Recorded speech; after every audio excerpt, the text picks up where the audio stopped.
Good afternoon, City Council. My name is Chris Madsen, and you've asked me to put together a stakeholder analysis for the upcoming walk-in project. As you know, you voted 5-3 in favor of allocating funds for a walk-in project. This does not come without opposition. Also, as you know, you have opposition to the project from a local advocacy group for the homeless who feels those funds should be spent on a homeless shelter. While opposition does remain strong, so does support. So let's go over the stakeholder analysis by identifying first who our stakeholders are. Well, first it'd be local residents. They, of course, want to know if this impacts them at all, and they're generally supportive of the plan. Local businesses, same thing. How does this impact me? And they also are generally very supportive of the plan.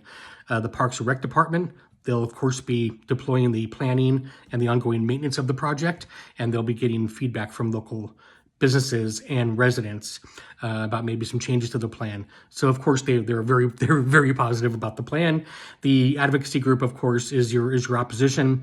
They are not supportive of the plan at all and feel those funds would be better spent somewhere else. However, we're going to include them in the stakeholder analysis and include them with future feedback.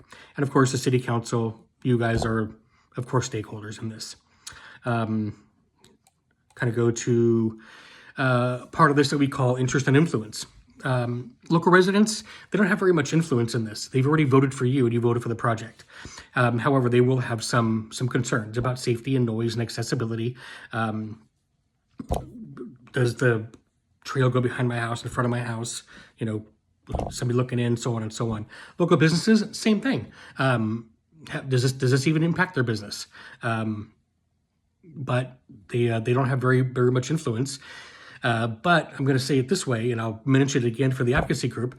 Residents, businesses, and advocacy groups, they're all voters or potential voters. So, you know, while their influence remains low on this specific project, their influence is relatively high come re-election time. So that's something we should keep in mind.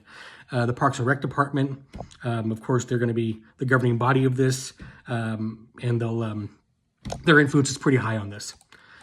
The advocacy group, as I kind of mentioned earlier, they don't have very much influence on this project.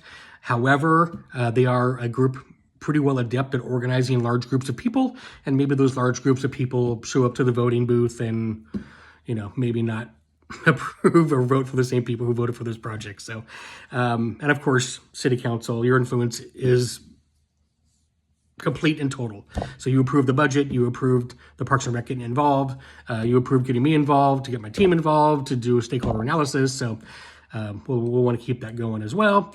Now, stakeholder engagement. Residents, you know, like with any plan that we've done before, whether it's a new housing project next to existing residents, or even same thing with businesses, erecting new businesses or new buildings next to existing businesses. You know, we're going to want to get feedback on that.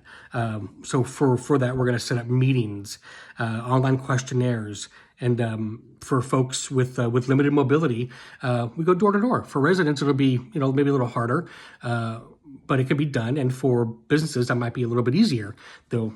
You know, groups of businesses, you can kind of go door to door and hit each one. But we'll also, you know, do, again, like my 80-year-old dad has Facebook Messenger, so, you know, those are tools that we can use.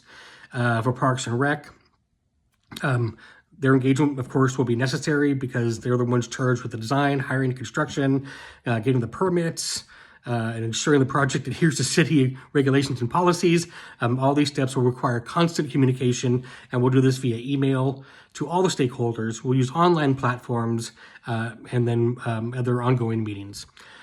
Community groups, will engage. This group fundamentally opposes the project, so we're going to have to find some kind of common ground. If we don't find common ground, we'll at least have to maintain some transparency with the project.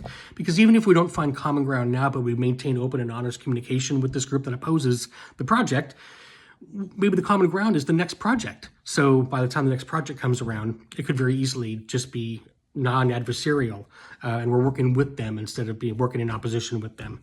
And then, of course, you know, keeping the City Council involved in all changes, decisions, feedback about any pivots and changes to budget, of course.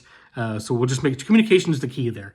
So it goes along with managing stakeholders ongoing basis. The theme of communication and engagement is not it's repeated on here for a reason. So we'll maintain that and keep everybody updated via email, online groups, live meetings. We'll keep everybody updated about the progress, about the changes and the wins. We'll do two-way communication, both pro and con. We'll have open, honest feedback that we actually listen to, and we'll keep all the stakeholders involved. With ongoing engagement and increased stakeholder support, we'll have better information for future decisions about the project. We'll increase satisfaction about the project. And the end game, of course, of this is to decrease the failure of the project and then to ensure a successful project with stronger stakeholder relationships. That's my spiel for today, folks. I appreciate your time today, and I, of course, will keep you updated. Have a terrific day.